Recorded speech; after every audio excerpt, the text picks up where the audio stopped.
Do you want to hear a joke? Do you want to hear my favourite joke? Yeah, go on. 2 snowmen standing on a hill. One says to the other one, "Fuck me, can you smell carrots?" Do you want to hear my favourite joke? Yay! Why does Barbie never get pregnant? Because she doesn't have a vagina. Because Ken always comes in a box. Oh, Ken always He comes in a box. Oh, you need an ice bucket. So, welcome to Dilemmas with Jess Ellis. And my guest today is Tamara Wall. But actually, it's Tamara. Like that weird film. Is Tamara home? What is that film called? The horror film. I can't remember. It's also in a song as well. Someone says it in a song. But can I just say, this is going to be exclusive for some people because you just got so sick of people saying Tamara. I gave up correcting them. But also, to be fair, it is also because my mum thought it sounded posher. So my mum probably stopped correcting people before I did because she thought Tamara actually sounded nicer. I think Tamara sounds posher. Well, not according to my mum. She thinks it's much better. It's much better as a stage name, darling. So me and you met at Hollyoaks. And we did. Oh my God, I've just remembered. I know what you're going to say. I know exactly what you're going to say. So you started maybe about 3 weeks after me. Well, there wasn't a lot. It was nothing. And, although you did get to do a photo shoot, which I still don't know why I'm not in. What photo shoot? The one that was in the green room. And I should have been in it and I wasn't. Babe, I'm dead and I'm still in the green room in that photo shoot. Babes, you're on a bench. You've actually got a bench. I've sat on it. So you were a couple of weeks after me and I remember distinctly being in the makeup room. And at that time as well in Hollyoaks, being new was quite a thing. Like you were new. Yeah, because there weren't very many new people that were coming in very often. Yeah, so you were new for quite a few months, weren't you, when you were new? And it was like a big deal. Yeah. And I remember them pointing you out or something, saying, "Oh, she's new as well." And you were looking in the mirror and getting your makeup done. And I was like, who is that moody ass bitch? No, you didn't. That's not what you said. I'll tell you exactly what you said. What did I... You turned round to Kirsty and said, "Who is that girl pouting in the mirror?" Oh, yeah. That is verbatim what you actually said. Because I just looked over and saw this girl just pouting in the mirror. And But that's because I'm actually quite shy. When I'm shy, I look like I'm pissed off. Yeah, but you didn't even know that we were there. Just resting bitch face for no one. I do have resting bitch face. Yeah, I mean, don't we all? So you play Grace Black in Hollyoaks. I do. And she's a badass bitch. Cheers. And I had a baby with your father, who's now dead. You did. You're a vile person. But we don't ever reference that or mention it, but that happened once upon a time. It did. But also you had a big career before Hollyoaks in the West End. I did. Do you want to tell us a little bit about that? So I used to be in musical theatre and I was in the West End. I was in the West End for 15 years, darling. That's what you say, isn't it? Yeah, I was a singer and a dancer and an actress. Oh, I was a triple threat. So what shows were you in? Do you want to hear the worst ones or the best ones? Should I tell you the worst ones? Yeah. So the worst show I was ever in was Romeo and Juliet, the musical. Yeah, that was an actual thing. With Jane McDonald. Jane McDonald playing the nurse. The legend that is was playing the nurse in Romeo and Juliet. She wasn't. She was. How did she get off a cruise to do that? I don't know. By the way, I have to do a shout out. She is one of the nicest people I've ever met. Like, brilliant. Jane, if you're listening, you're one of the nicest people she's ever met. Yeah, she's brilliant. But we rehearsed for 3 months and we performed for 7 weeks. Yeah. And that's a wrap. I remember the producers coming on stage with these really sad faces saying, "I'm so sorry, but we have to give you your notice." And the whole cast cheering because we were like, "Get me out." Yeah, awful. And my favourite show that I ever did was probably We Will Rock You. I knew you were going to say, you were in that for a couple of years, weren't you? 4 years. 4 years? I did it for 4 years. It was. Playing different parts? Yeah. It was. But did it? Michael just burped. Yeah, all the way from upstairs, and I heard it. He's playing on his computer, and I just heard him burp. Yeah, no, it was brilliant. I was, performing with Queen and the band was live on, or obviously not Queen was live on stage, although Brian used to come up and surprise audiences coming up on the trapdoor at the end of the show, which was amazing. Oh my God. And then I ended up from that being a backing singer for Queen, which was insane. Tamara has the most. I mean, I could tell you stories that make your toes curl, but she's they're gone not. She's gone they're from, not like, appropriate. She was a magician's assistant, like I hiding there while a white tiger like came out. Yeah, he pooed in the cage once. It was awful. You met Eminem once, didn't you? I did. Well, there's a whole story behind that, but yeah, I met 3 of my idols in 14 days, and that was when your dad died, wasn't it? And yeah, you were so my dad got really sick, and one evening we were having a big heart to heart, and we had the whole, you know how you do the whole, if you were at a dinner, who would you invite to your dinner? Yeah, who's your dinner party guest? To meet? Bearing in mind this was like 2003, so just bear that in mind. So I wanted to meet, at the time, Jenson Button. I'm a massive F1 fan, so Jenson Button at the time was our biggest English, driver. Yeah. Eminem and Robbie Williams. And within a fortnight after my dad had passed away, I met all 3 people. What are the chances? That is there is something behind that's the afterlife. Definitely, that's mental. And there's when you try and tell the story and it sounds like you're making it up because like a film. Yeah. But it actually is true, and I have witnesses on all occasions to prove this. So you have listened to this podcast before. So if you will know what is coming next.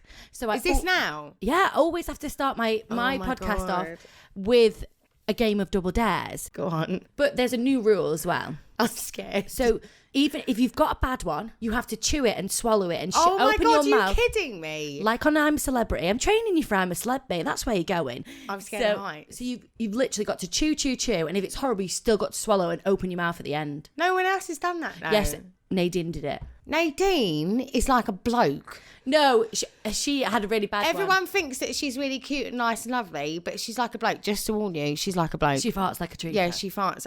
So we're going to put it in. Oh, God. And then after 3, we've got to chew hard. And Tamara, I've said this to a lot of my guests, but I know you can chew hard. And I know you can swallow. Right. So after 3. 1, 2, 3. Oh, my God. Oh, my God. Oh, my God. Oh, my God. Please. Oh, yes, I've got a nice one.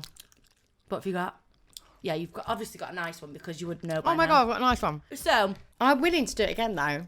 Yeah, because we both got a nice one, we've got to do it again. Why did I just say? Go. I was only joking when I said that. Are you ready? 1, 2, 3, go. I've got a nice one again. Smashed it. Oh my God! Right, okay. So what we're going to do is we're going to do our dilemmas, and then at the end of the show, we're going to come back and we're going to do it again. Oh my God! Or we could just leave it now, and that it's beautiful, and that's done. Sure. Thanks very much. I might, if you give me another prosecco, I might forget about it. I can definitely give you another prosecco. So Tam, are you ready for a dilemma? Oh gosh, okay. Anonymous from England. That is very anonymous. It's not even anonymous from Burnley. From accounting. Hi Jess, I have a dilemma. I have a partner and 2 children, and I'm currently pregnant with number 3. Congratulations. Well done. Please don't judge me.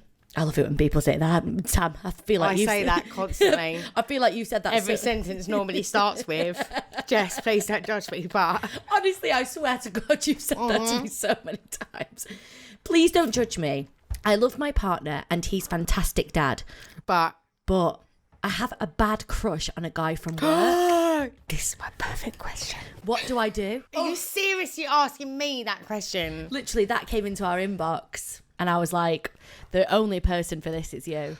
Oh, God. So let's look at the facts here. Let me just look at the facts here. Go through the facts again. So you have 2 children with your current partner. I've got 2 children. I'm currently pregnant. pregnant. And you're expecting a third. I love my partner and he's a fantastic dad. But I have a bad crush on a guy from work. Okay, well, first things first. She said that her partner is an amazing dad. She's not said he's an amazing... husband. Are they married? No, she said, I love him. We all love people. Jesus, I love you, Jess. I don't want to have babies with you. I love my partner and he's a fantastic dad. Yeah, so... And can I just say something? Go on. You've had 2 children with him and you just chose to have another. So Sometimes you don't choose to have another though. well, you've had 3 accidents then, bleeding hell, like. I was an accident. Yeah, My but- mum tells me that all the time. Oh God.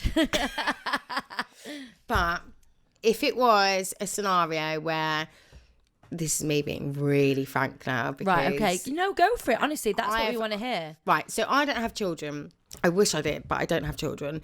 But I have been in a scenario before now where I have been with someone and felt very happy and very content, and, as you know, Yeah. had a major crush on someone else. Which, honestly, I think if you asked 9 out of 10 people, 9 out of 10 people will have been through the same. Do you know? I don't think it's an. Exactly. I don't think it's an unusual thing. For me, in all honesty, it is. I think if you've gone through that much with another half, i.e., you've got 2 children, you've got another one on the way, you know. She doesn't say how long she's been with him, but I'm guessing it must have been. Must be a good few years, yeah, for some time. I think if you've been in that situation, obviously things are not as exciting as they were when you first met each other, and when it doesn't matter what anyone says, you're always going to fancy people. It doesn't matter. Yeah, you win the shot with no money. Exactly.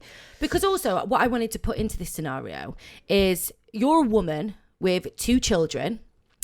When you go into work, you're just you. There's no children. Exactly. It's a different scenario. It's a different environment. Well, it was the same as me. You're fun you. Like, you're just your work you. You're not the person that has to say, have you cleaned up the nappies? Have you brought the shopping? Have you done this? Exactly. Like, you're back to square one again, as it were. But also, you're conversating and chatting with people I've said conversating again. I said that with Carla. I don't know why I keep saying it. It's like I think I'm a rapper.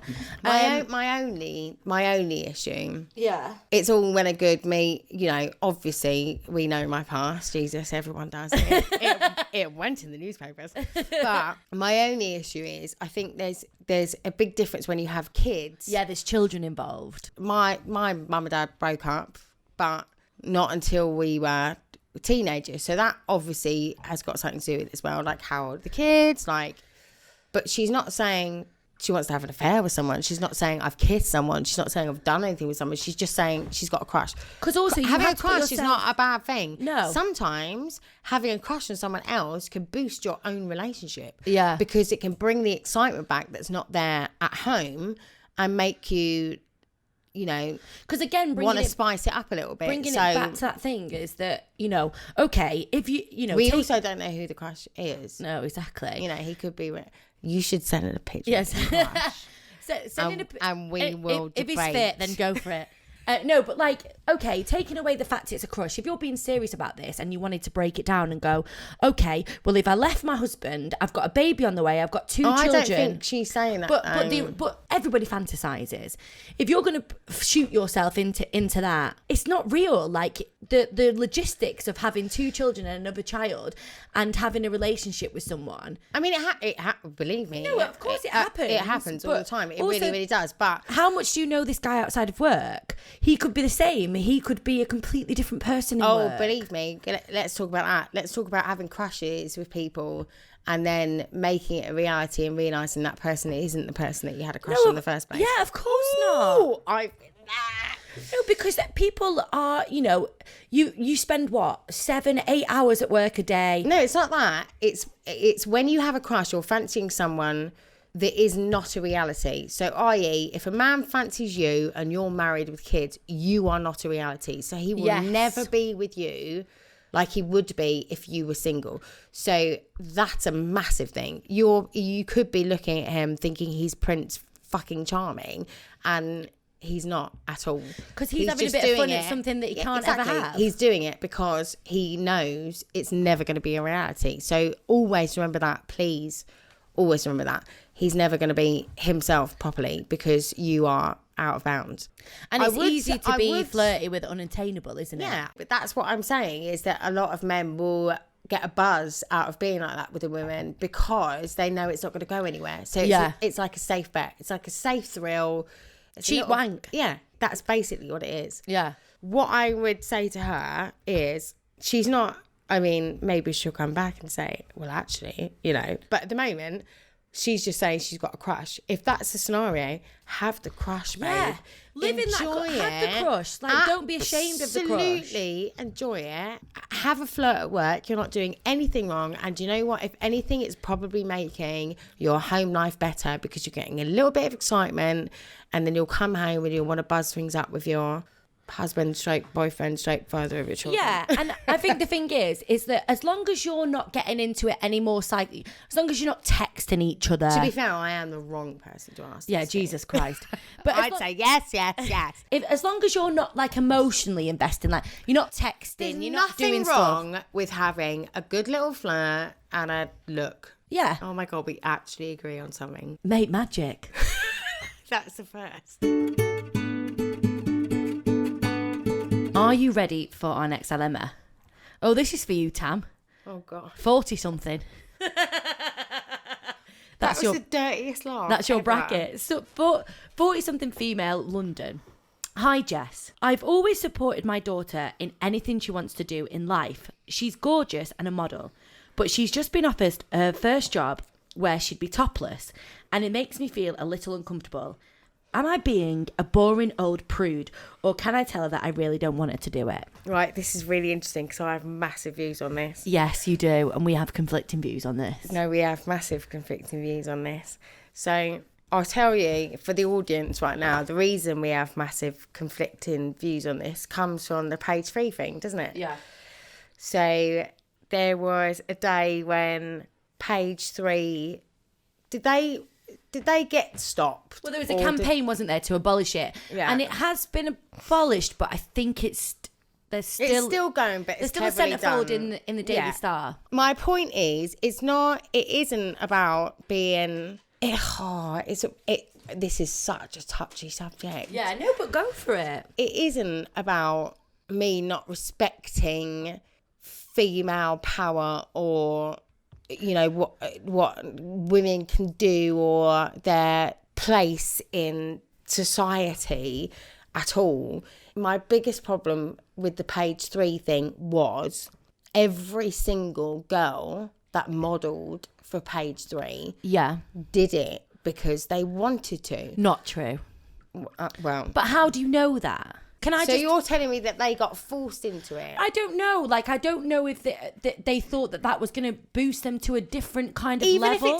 Even if it did, that's but what why I'm saying. should you have to get your tits out to do that? It doesn't matter. If that's what you want to do and you have the power to do it, Okay. Who's to tell you that is wrong? I totally agree. Right, this is my side of it, right? I totally agree with free the nipple. You know, there's lots of things on Instagram where, you know, people have got their tits out and they're being deleted images and, you know, men can walk around with their tops out and I'm with their tops off and women can't. And I totally agree with that. That's different. But the thing that I don't agree with is that the blurb that comes with it was a very sexualized, very like, oh, my name's Mandy and I work on reception. But that's what it's supposed to be because it's all bullcrap. But you don't know who's looking at that. You can I do know exactly who's looking at it. Dirty old pervy old men. Doesn't matter who's looking at it. They're not going to touch the people who's doing it. I wouldn't want my daughter for some old man and his workmates to be laughing at it, rating her tits and having a wank over it. I'm sorry, I wouldn't. Well, when you put it like that, I still don't agree. For me, should I expect... So if you had a daughter, would you let her do it? If that's what she wanted to do, yes. Would you not be worried? Like, because obviously me and you can talk about this because we both don't have children. So we're not in that position where we go, oh, Although I am thinking of adopting this dog. Yeah, like if Rita wanted to get her tits out, I'd be like, no way. And I'd be like, yes, do it. I think that... Okay, so it's not about the person doing it. It's about the people that are looking at it. And it's also, for me, it's about the dumbing down of women. It's about that... The blurb that they put with it. It's about the fact that we're still in a world where women are not taken seriously, where women are not getting equal pay, and then builders on building sites are opening a paper. In the middle of that paper is a woman with her boobs out. Right, okay, let me put this in layman's terms then. So she said that her daughter is doing fabulously well. She's obviously very beautiful. But why, if she's doing fabulously well, why Will you does let she me need to finish? do Will that? you let me finish? Go. Let me finish. She wants to do a topless shoot because she thinks it's going to forward her career, right? Am I right? Yeah. The mother is like, I don't know whether I think that's right or not. Yeah. Yeah? Yeah. Right, one, you can be a boring old prude and not be comfortable with it. But two, it's their choice. And who are you to take that away? But for people instance, like, what people are young? let me make a for instance, right? So, I don't know. So, you've got an 18-year-old girl, completely legal. She's beautiful. She's stunning. She wants to be Katie Price. You might not agree that Katie Price is a great example. You might not agree that that's the perfect role model. You might not agree that that's the perfect, career to go down. But that's what she wants to do. And she loves it and she adores it. And she's not touching anyone or doing anything awful to anyone by doing that. Who are you to say that's not allowed? I'm just saying that I don't feel that they will feel the same in a couple of years' time. Doesn't matter. That's their choice. Then that is their choice. Who are you? But who are you? Yeah. To tell Do you know them? what? You're right. Who am I to tell them? And I agree with that. Actually, who am I to tell them? But as a mother, you have a duty of care to say I don't like it and I don't agree with it, and here's all the reasons why. But still do what you want to do. To come to an agreement on that, then. Rather than her turn around and say, you're not doing it, I don't want you to do it. She should say all her reasons. She should voice her concerns. Yes, I agree with that totally. It would be lovely and beautiful for her mum to sit down and say, I am so proud of you. And I love do the the fact research. that How much are you getting paid? Who is it with? What photographer? What paper is it for? Brilliant. What's it going to be used for? Let's get the facts straight. And if you still want to do it, and we've got all of the facts, and I'm going to say to you, listen, when you're 40 and you're a successful... Oh, no, you've still bought it. No, but if you're a successful model and you're not bothered that this might come up in your career again, then go for it. No, but I don't think you should say that. No, I don't think you should. You have to know what the backlash is. You have to. It's Jessica, did you know what was ahead of you before you took any choices in your life? Yeah, but I remember having a conversation with my agent when I got the job for Hollyoaks, and he said to me, the first thing he said to me was, have you got any skeletons in your closet? And I was 25 and I was like, no. But I understood why. That's a lie, by the way. Well, yeah. But I understood at the time why he was saying that to me, because what he was saying is, you're going to be pushed into a different limelight. But you became far worse. I'm joking. What he was saying was, are you prepared for anything you've done in your past? I absolutely get that. So what I would say is, voice your concerns, but you have no right to stop them, to intervene. Agreed. Hi Jess, I am Amy and I'm 29 from Nottingham. My mum sadly passed away 3 years ago. My dad was a complete wreck for a while, but he has met a new, younger woman. Everything seems fine and he is happier. She has kids and is currently divorcing. However, my brother's wedding is coming up and he wants her to be invited. My siblings have voiced concerns about not being sure what the right thing is to do. However, we've agreed that if it makes him happy, we'll all get along and that she could come. I'm trying not to be selfish and think about what I want, in brackets, which is not to have her there, and think about what my brother wants. I am the only one who will say what I think, so I'm finding it really hard. Do I butt out and not get involved, or is it wrong to want to invite another woman to an already hard day? Ooh, interesting, because I've had this predicament. Yeah. So my dad passed away and my mum got someone else, and was your mum and dad weren't together when he passed away, or were they? No, they weren't together when he passed away. Yeah. But they've been together for years and they had you and Daniel. Years. And obviously at my wedding, this was a big thing. Right, okay. And how long? It was a big thing. How long had she been with her partner then? Jesus, years. Okay. 6 years? 6 years. Okay. So a long time. Yeah. And even then, I think it's because it was my wedding day. Yeah. It was a big thing. Right. And it wasn't so much me, because obviously I'd got used to the fact of him then. Yeah. And I love him. Don't get me wrong. He's the loveliest. Terry, if you're listening, I love you to bits. Like, he's the loveliest person in the whole world. But all of a sudden... But he's not your dad. Yeah. When it's your wedding, it's the first thing that hits your head. Yeah. Because they're so important on the day. And also they've got such a role in the day, haven't they? Yeah, but it's not... weirdly, this sounds so weird because the person that isn't there anymore.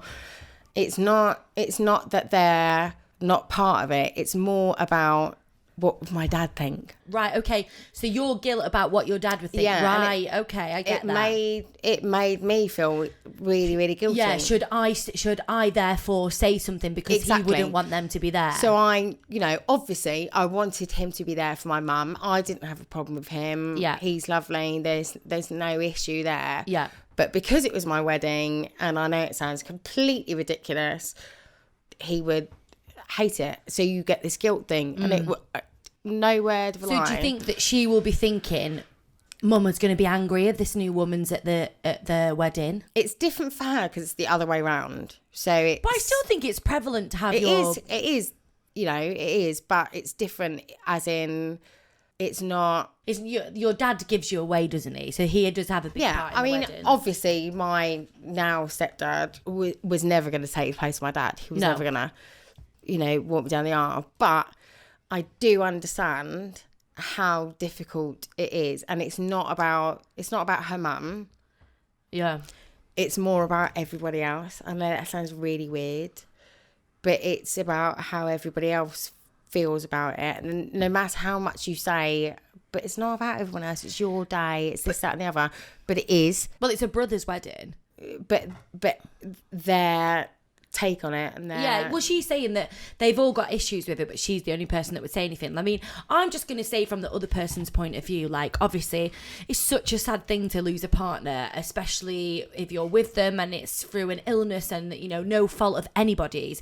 But that person can be very lonely, and it's very well and good you go in, no, like, don't move on while you're stood with your husband. Do you know what I mean? Like, my issue with it, and I feel really strongly about this, is that he will never say anything, but he's not going to want to make it an issue for his new wife. So her brother's not going to see it as an issue. He's going to carry on, blah, blah, blah. It'll be a thing. He'll be like, well, invite whoever. I want everyone to be happy, blah, blah, blah. From my point of view, how I see it is it doesn't work like that. It's the outside family members, right, that will go, oh, that's a bit weird, that, But don't you think that people, like, I get that, but don't you think people should not be, like what I'm saying, like, it's very well and good for Auntie Joan to stand there with Uncle Pete and go, oh, that's a bit weird, while they're living their life together. What do you want that person to do? Do you want them to... Because how heartbreaking will it be to be at your son's wedding, surrounded by couples, on your own? And now if you've got a support network and a woman that's there going, I'm going to support you through this, and what a beautiful day, why not? I hate you for just saying that, because you've made it sound really cool, but I wasn't like that on my wedding. I wasn't. Yeah. I couldn't have given two hoots what anyone else said. I didn't want him there. I wanted my dad there. So it wasn't the fact that it was going to make anyone awkward. It was the fact that you actually deep down were really missing your dad and you wanted your dad to be there. It was, but the really weird scenario is that it was like, it felt... It sounds so stupid, but it felt like I was betraying him. Like, yeah, it felt... I totally get what you're saying. I completely get what you're saying. I mean, at the end of the day, he actually ended up coming, and it was fine. It was amazing. It was wonderful. But he wanted to do a speech, and this is the God's honest truth. He got up to the speech, and I pulled him down by the bottom of his seat, and I just went, no. Yeah. It's not happening. Yeah. So I get it. And what... I guess the other flip side of it, like we just said before, is that actually, like, it's weird actually in a way, and I don't know if it necessarily should be like this, but the role of a dad at a wedding is massive. It's because huge. You've got the walking down, you've got the speech, but actually the role of a mum, which I would want my mum to do a speech. Just saying that now, Maria Ellis, if I get married, you do a speech. As if your mum isn't going to do You'd one. be way better than my dad. But no, she wouldn't. Your dad would be fucking brilliant. But your dad would be totally rude and completely inappropriate. Obviously, this is a flip side, and I think the fact is that, it was a little bit less than yours. So it was 3 years ago. He's got with this new woman. But to be fair, right, we're talking about his his mum's passed away, cannot be at the wedding. Yeah. We're presuming this is his first wedding and only wedding. Well, sometimes that's what people do, Tam. Don't know what you're talking about. Love a wedding. But what we're potentially saying is this is his first and only wedding. He's going to be there. He wants his dad, his family, his sister, his siblings all to be at the wedding. And now his dad's just met this younger woman. No, they've not just... She's not a part of the family. Now, how would you feel... Can I just ask you just a question on the flip side? I'm just being devil's advocate. If you were that woman... How would you feel? I'd be out. And I've been in that position. What? I've been in a position where there has been a family party where I've said I don't want to be there. Okay, yeah, fair. And I personally think that if that was me in that scenario, bring her to the after dance. The after dance? Who are you at the 1950s? Fucking hell, call the midwife. Fucking hell. You know what it's like, but I can't. Good night, sweetheart. Here she is. Weybridge comes out. It depends on a lot. It depends on whether they're friends with her, whether they've met her. Yeah, whether of course. it depends on a million and one things. But as it stands, from what I've read, I would say there needs to be a conversation, or I would go with the sister and just say no until the after dance.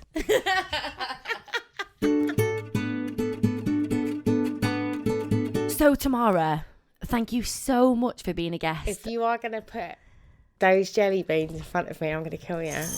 Well, you know what's coming. I've not forgotten about it. But yeah, thank you so much for being a guest today. I love the fact, like, I hope that people can see through this podcast. Jess, this has been the most fun It's I've had like, in ages. but I hope that people can see what our relationship is. Like, I think the thing for me about what we've just recorded is that there was a thing that Carla said. It was about, there was a question about people being friends and having opposing views on Brexit. And she brought up... don't even bring up Brexit. Oh, God, don't. Not with us. But she brought up a point of view of where... you can still love someone when you have completely opposing opinions. Yeah, but not even that. She said, I don't understand why everyone's so scared to debate with each other and to disagree with each other. Like, why... We've never done that. No. And I think that's really healthy. And I think that people should debate with each other and should disagree. And sometimes you disagree and then you come full circle and you both agree. Do you know what I mean? So I think that's been... I think out of the podcast, this has been the one where that's been proven the most. Definitely. Anyway, moving the jelly beans aside, the end. No, not the end. So because we both twice got really nice jelly beans, it's our third time. Now listen, I'm giving you a rule here. You're such an arse. If we both get jelly beans now that are nice, we're just going to leave it on that. Can we? Yeah, we can. Promise. We can. So if you're really lucky, you might get off scot-free. But if not, you might I'm be not sick. closing my eyes, but I'm not looking at the bowl. Yeah, don't look at the bowl. We have to 1, look at each 2, other. 3, go. Go. Really nice. Oh no! Oh no! Oh no! What have you got? What is it? I don't know. Oh my God, why would you do this? What flavour? What colour was it? Show me. Oh my God, is it Sprouts? It's like it's like microwave vegetable. Oh my God. Let me see. She said she can't. If you can't hear that, she stood up away from the mic. She can't speak. Oh, yay! She's done it. Well, thank you so much for being a guest on Dilemmas with Jess Ellis. We have absolutely loved it. This has been the best night ever. You've been listening to Dilemmas with Jess Ellis, and we hope you've enjoyed this podcast. If you have, you'll make Bob the dog very happy if you could click subscribe, give Dilemmas a rating, and also leave a review on Apple Podcasts too. And of course, if you've got a dilemma, then get in touch via the Dilemmas socials at DilemmasJess on Instagram and Twitter. Finally, don't forget, nobody's got their shit together, and you're doing just fine. Thanks for listening.